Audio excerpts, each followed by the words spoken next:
Iris, Arc Echo, you won't believe what happens next, 2019. Welcome back to Chaos Theory.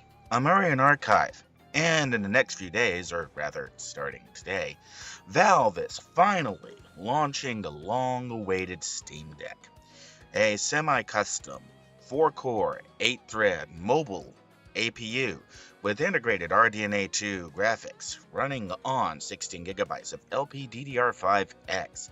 It is widely considered to be the most powerful handheld computing platform currently being produced. Whether or not this is true remains to be seen. Now, given this, there is an interesting statement by Valve, and that is that the Steam Deck will be an upgrade for the vast majority of the Steam user base. And this has caused a lot of, to borrow a phrase from Raymond Ray's Repaz, a lot of across the internet, as various users and fear sites point to the Steam hardware survey and say, oh no, it cannot be more powerful than the vast majority of computers in use. There's some problems with that. First problem is that Steam hardware survey that users can publicly see, that's voluntary opt-in. Not only do you have to opt into that survey, you have to be invited to opt into the survey, and not everyone does. In my own experience, I run, specifically speaking, a Linux system, a media server with a currently Ryzen 1700 and a GeForce 1660, and I run what I refer to as ticked off Southern Sledgehammer, my desktop computer, the actual computer that, well, I'm talking to you now on. Now, between these two computers, I will see roughly one invitation, or I will see roughly 10 invitations on a Windows platform, compared to one installation receiving an invitation on the Linux platform. So in my own experience, Linux users are only getting polled 1/10 of the time that Windows users are getting polled. So not only do you have to get the invitation to participate in the survey, you have to agree to the participation, and not everyone is getting surveyed. Not every platform is getting surveyed equally. Because of this, those hardware survey results on Valve's own Steam-powered hardware survey webpage are not accurate. They cannot be used for any kind of data mining.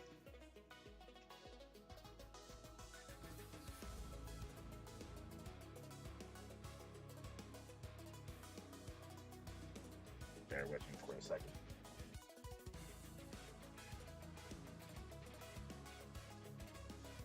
And that brings us up to where I'm at today. I'm working on a system I have dubbed Vitriol. Vitriol is an i7-920 engineering sample.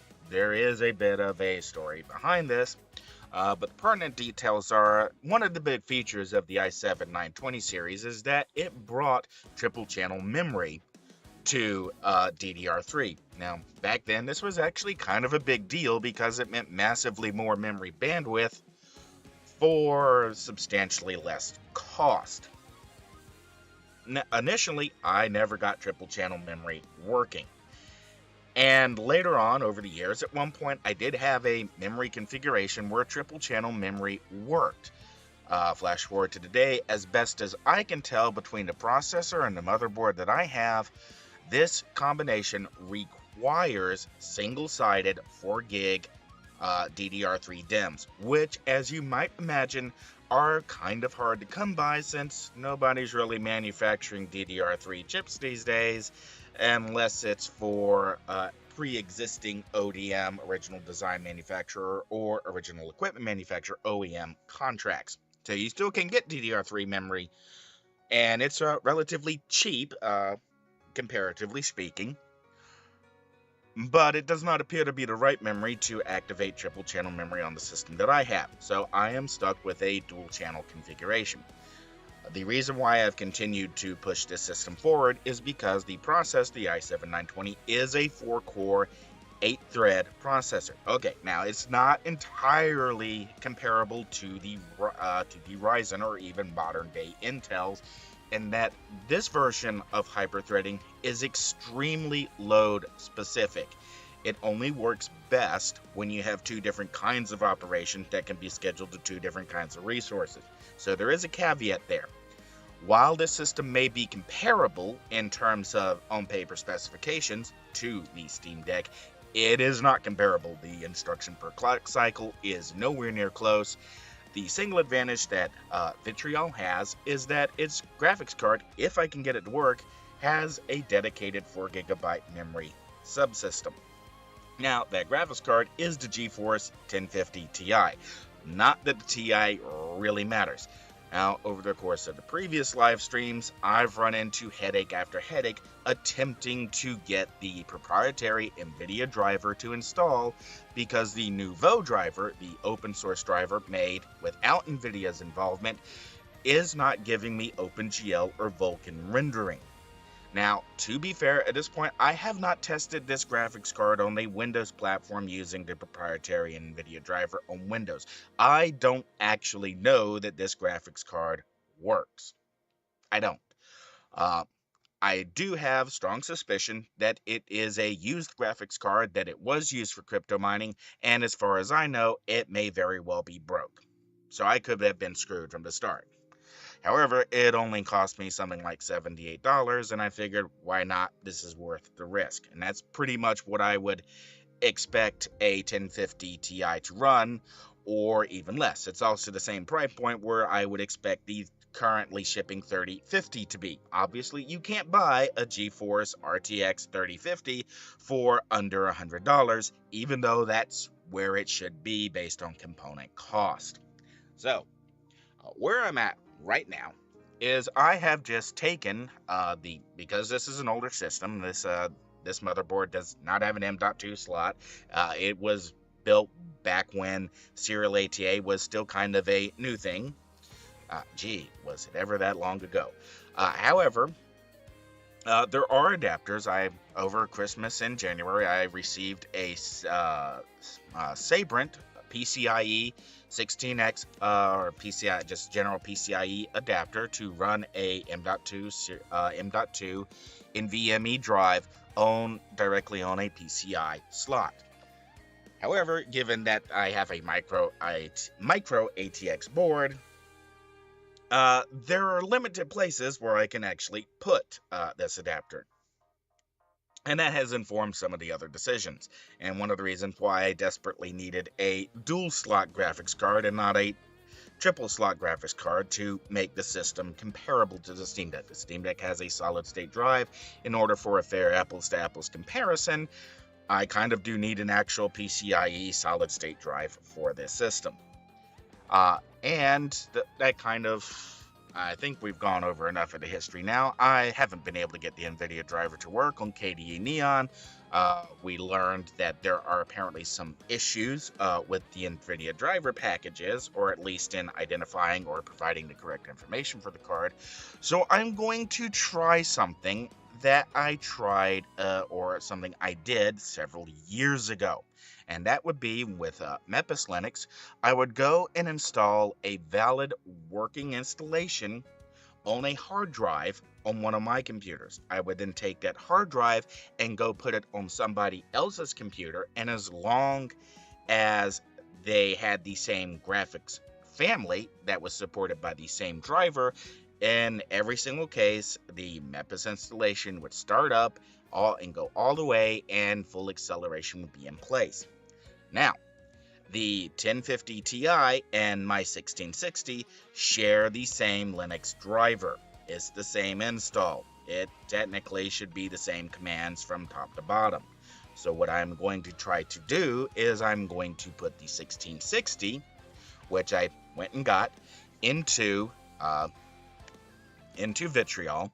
This does require taking the solid state drive out, because there is no place to put it in the system, as my 1660 is a triple slot graphics card. So, in order to work around what I have, since the last stream, I have emptied out the ADATA drive and reconfigured it to be a primary installation drive, and that's where we are at now. I have just finished installing KDE Neon solely to the ADATA serial ATA solid state drive, and now we're going to boot on the 1660 and see what happens. Now, we're going to have to go through the update process again before I actually start trying to install the graphics driver. I promise I'm not responsible for those sirens. Although slagging on Nvidia might be considered a crime in some countries.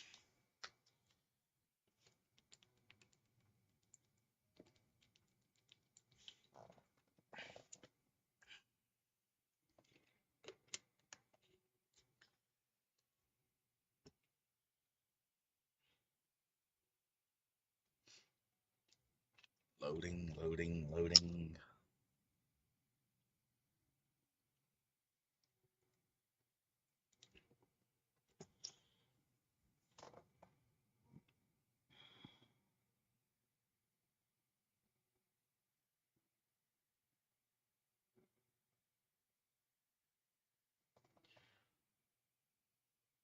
Okay. We at least got a screen there, so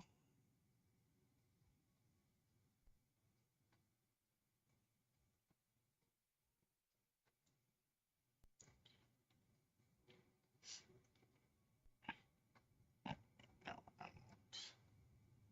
not you. Okay. Just going to let that roll. Alright, we are up. Correct mouse. Sorry, I'm working on multiple different things at the same time. Bring up Discover and get our install going. Fetching updates, it's going to ask for a platform update.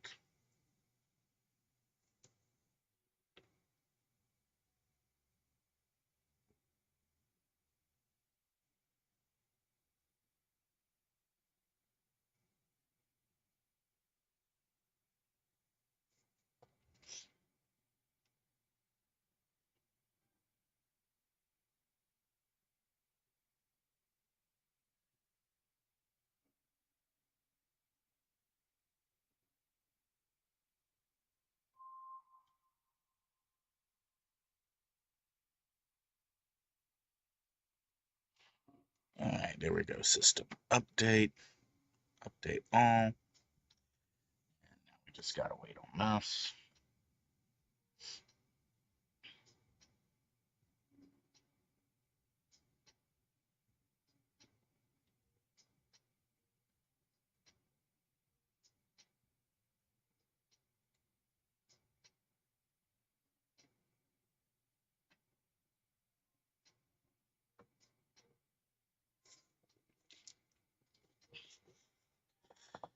If and while we wait on that, we'll go ahead and bring this window back up. Don't think that was the one I wanted. Oh, right, that's because I ran the Strike Force earlier. I was working on... yeah, that was you. I want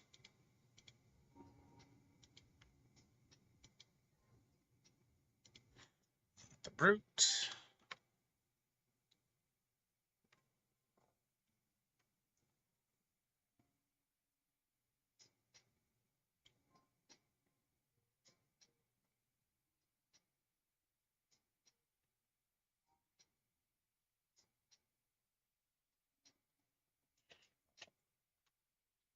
Okay. And where I was at is I was almost to fire cold. If I can close the gap to... wait, how are we doing? Excuse me. Turn you off. Oh, we are already finished. Restart. Restarting. All right.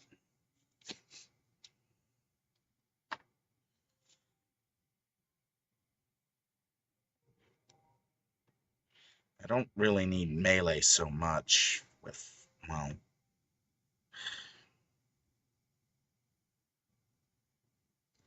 how much am I losing to hover? I'm actually losing a lot.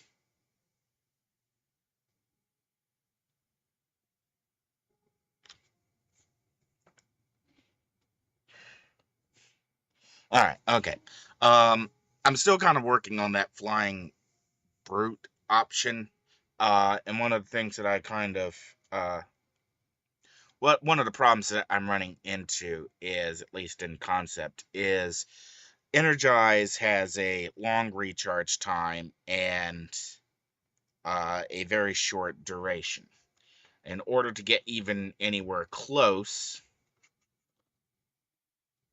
to too many mice around here. In order to just get close to Perma Energize, I need Hasten. Well, that takes up a pool. So something where I could take maneuvers is like I can drop Combat Teleport.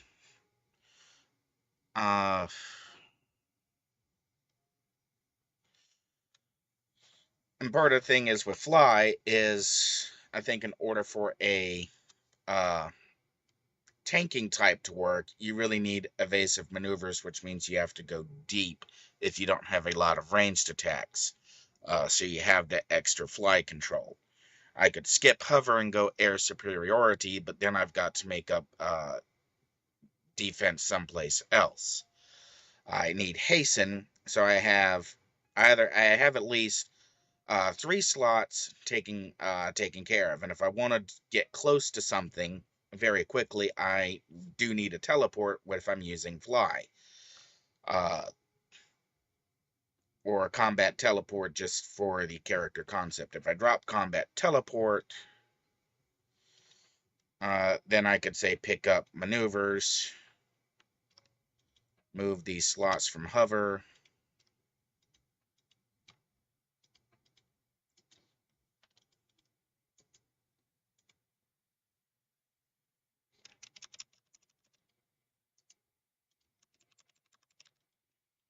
and let's check our totals. And now I'm back into fire cold defense.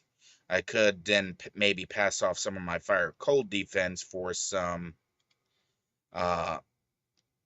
melee defense, but that may push me over melee soft cap, but not smashing lethal soft cap, which maybe is something to consider. Power Crash is being used to pick up an ATO right now. Okay, and one of the other changes is that I've actually lost an ATO in here. This is a strong smashing lethal. This is a stronger smashing lethal. So right now we're going to pick up our missing ATO first, second, fourth.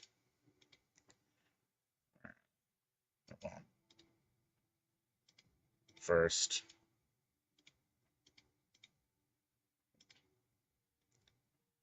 First, second, fourth.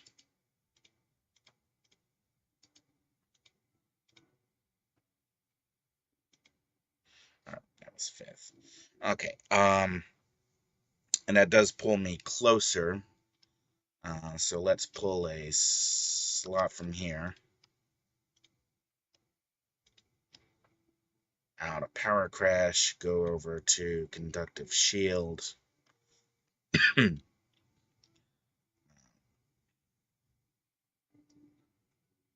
Where's my... I got that grounded.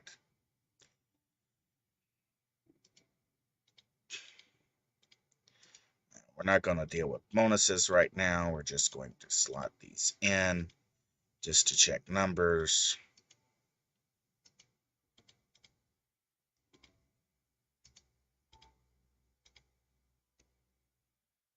All right, what are our totals? I'm no longer at Fire Cold. I'm not at Smashing Lethal, but I'm still in melee. If I can pick up some general defense, Weave is capped. If I could pick up something from hover, that may be enough. Let's pull a slot from energy punch, and we'll do a straight defense. That actually gets me very, very close. Maneuvers could be capped.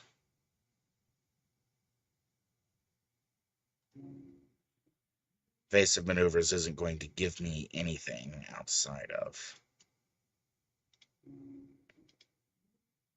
Weave is capped.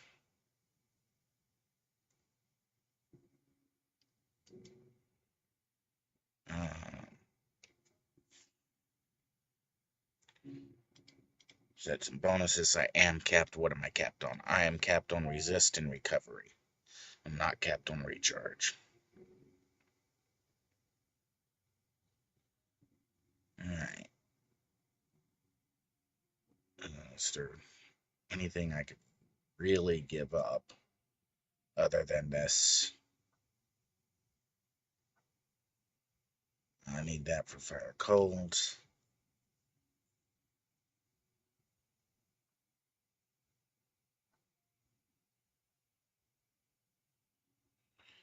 Let's change maneuvers to defense.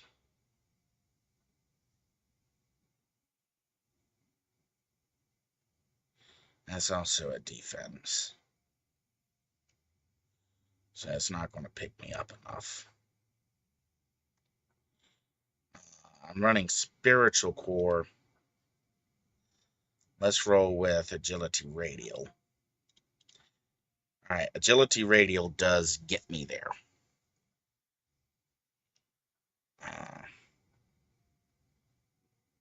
Does it get me there without that?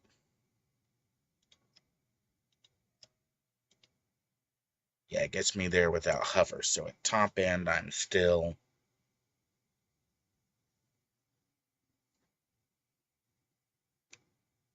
power crashes and melee cone.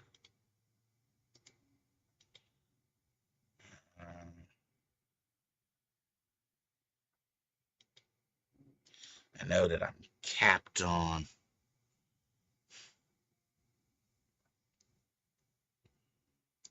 recovery, so putting the purple in wouldn't buy me anything. I could do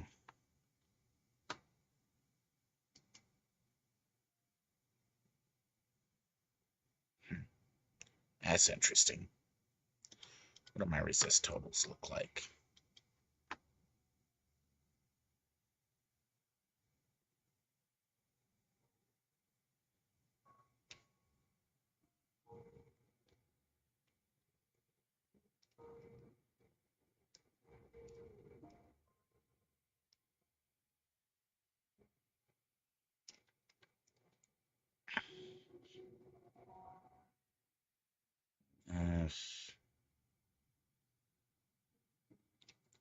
Is there anything else I could?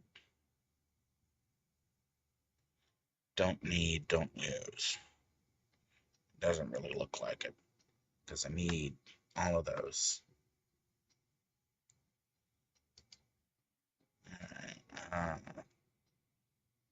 It does let me sink a little bit more damage into it. And that gives you my highest damage return. That lets me be a prat about it. What's my total damage? Is this accuracy, damage, endurance? So if I did you and I did accuracy, damage. Oh, we are back up to desktop. Let's pause this for a second. Get inside. Check and make sure we don't have any updates waiting for us. Refresh.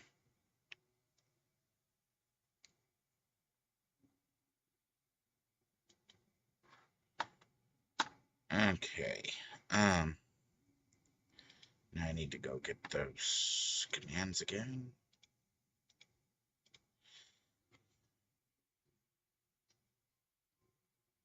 Alright.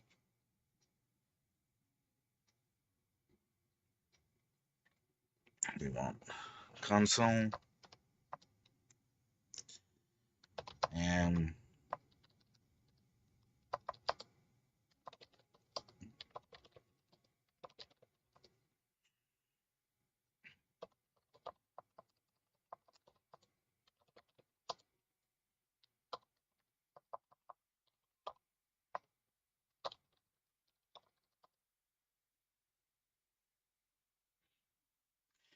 now I know that this graphics card already works on KDE Neon on an AMD platform.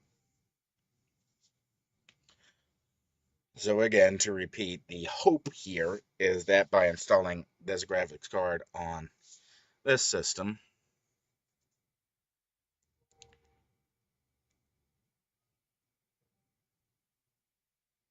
alright,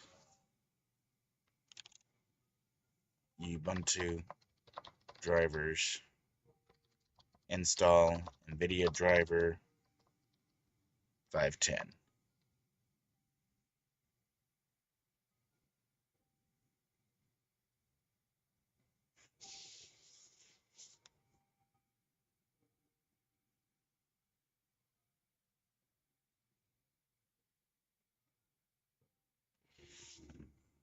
Well, let's do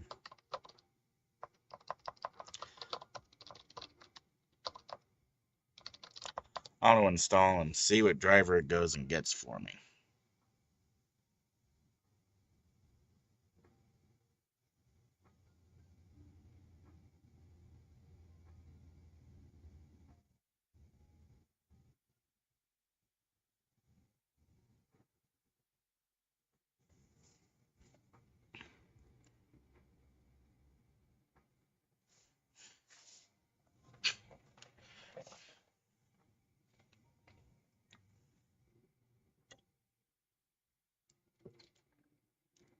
It says it's installing 510.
And then we'll reboot and make sure that this works.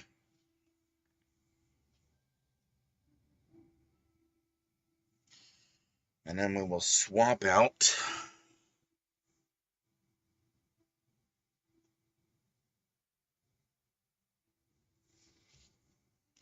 the 1660 for the 1050.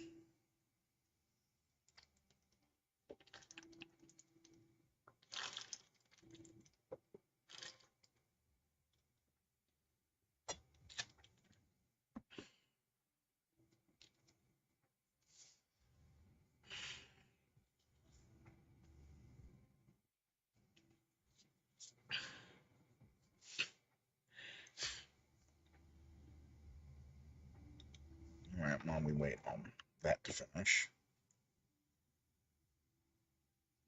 Although, as soon as I brought that up, okay. We're not quite capped on damage, but we're doing great on recharge, and now it does a debuff. What are we looking like on totals? We are still soft capped to smashing, lethal, fire, cold, and melee. Um, Now, one of the things I don't like here is that you only have soft cap defenses when you are actually in flight. I really wish I had some more room to play with here, so I could pick up combat jumping, but I need hasten, uh, and combat jumping isn't going to have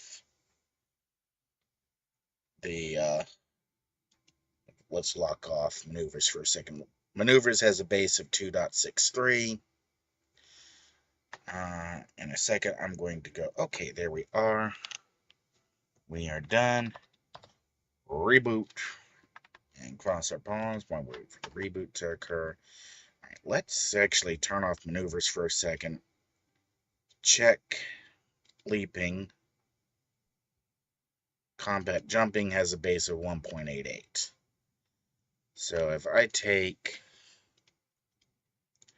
combat jumping,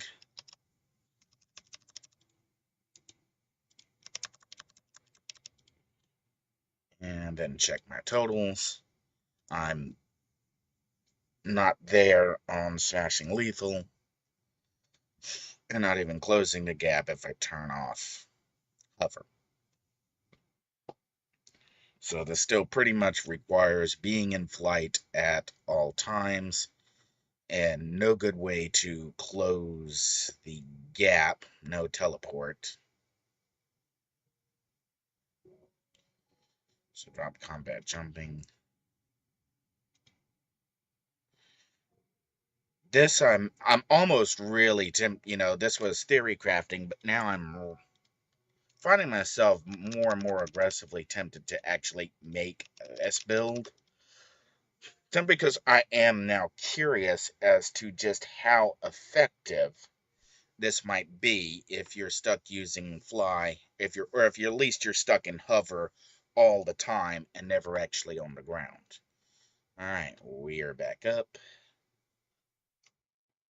Oof.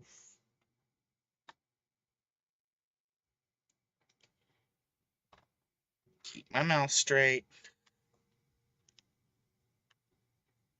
So we want system NVIDIA X server settings. We on NVIDIA driver version 5.10.47.03. We are on Vitriol. Everything's working. We are currently outputting to the EVGA-XR1 output box, which then goes to the monitor. All right, so now comes the cross my paws and hope this works. We are going to power down.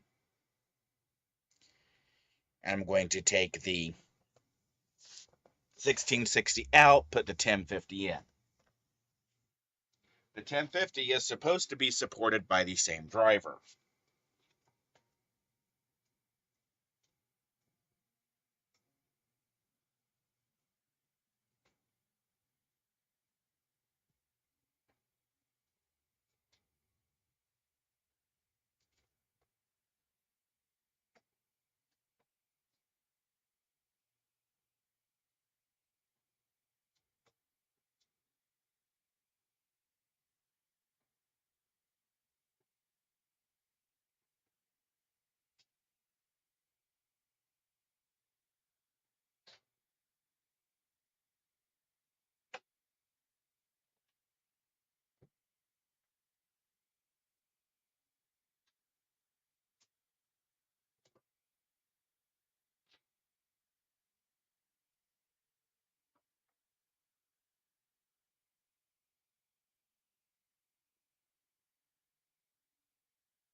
right.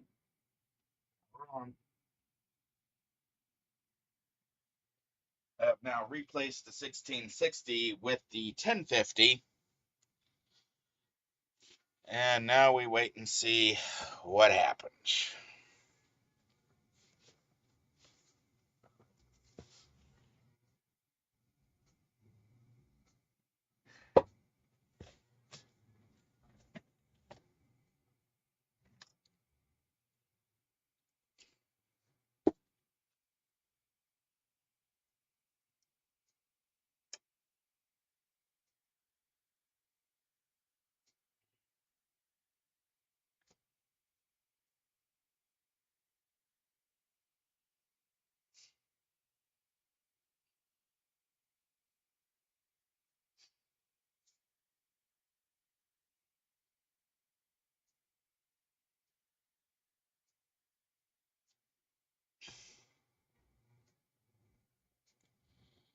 Yeah, waiting. Not good. We got the low resolution screen. And we got repeating numbers.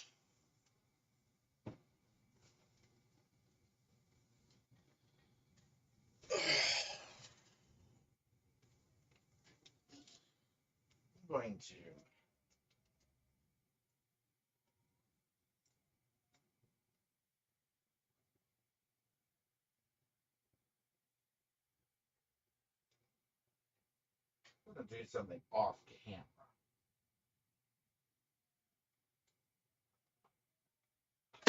Still should have some cables.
Alright, answer that question.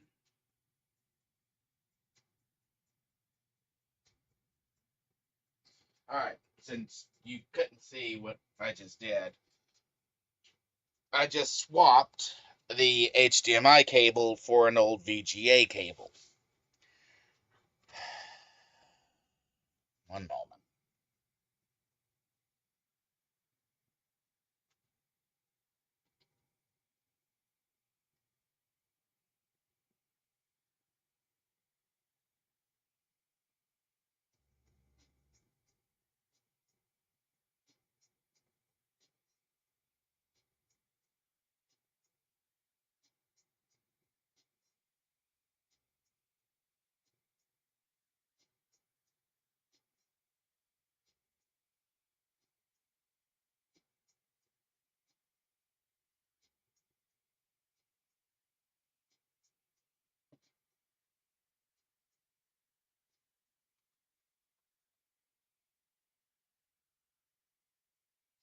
Alright. What I do not know at this point is if this is just a dead on arrival graphics card. It was shipped in from China, presumably had been used in a digital currency mining farm. But at under $80, I wasn't too terribly concerned about that. However, since it is crashing out, and again, this is, I do not know. I do not know if the card itself is dead. Uh, I do know I'm not getting OpenGL or Vulkan acceleration on Nuvo, but that's because, well, Nuvo is not really a fully featured driver to begin with, because everything's pretty much reverse engineered. It's not a fair comparison of Nuvo versus the AMD drivers. Now, from that point, since I don't know if the card is working at all, I likewise don't know if this is simply a driver issue with the 1050 on Linux, because we did on KDE Neon have specific she's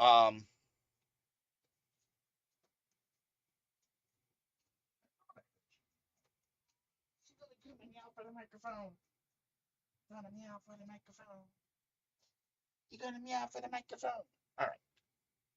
All right. Anyways, I don't know if this is an issue specific to the 1050 on Linux and is a result of Nvidia's terrible, abysmally awful, objectively bottom tier.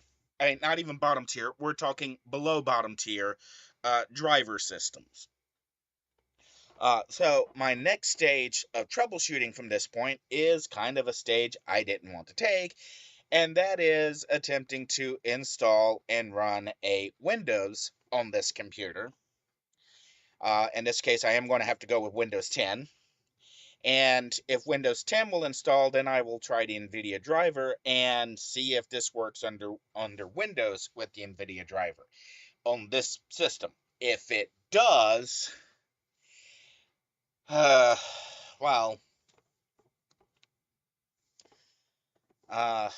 if it does, that's disturbing. But that's my next step. So I'm not going to do that part on camera. But that's what I'm going to do next, is just standard troubleshooting for this graphics card. And okay, why don't I take it out and just put it in ticked off Southern Sledgehammer? Well, because ticked off Southern Sledgehammer is working. I don't want to break it any more than it's already broken. So I'll be back later. All right. What do I intend to do in the short term? Well, first of all, after I figure out whether or not the car, for this system, what I think I'm going to have to do is just go with the Nuvo driver. Assuming it's a software issue on NVIDIA's part, just go back to the Nuvo driver, just roll with that, and won't have accelerated graphics, or at least I won't have comparative accelerated graphics. I won't have apples to apples comparison.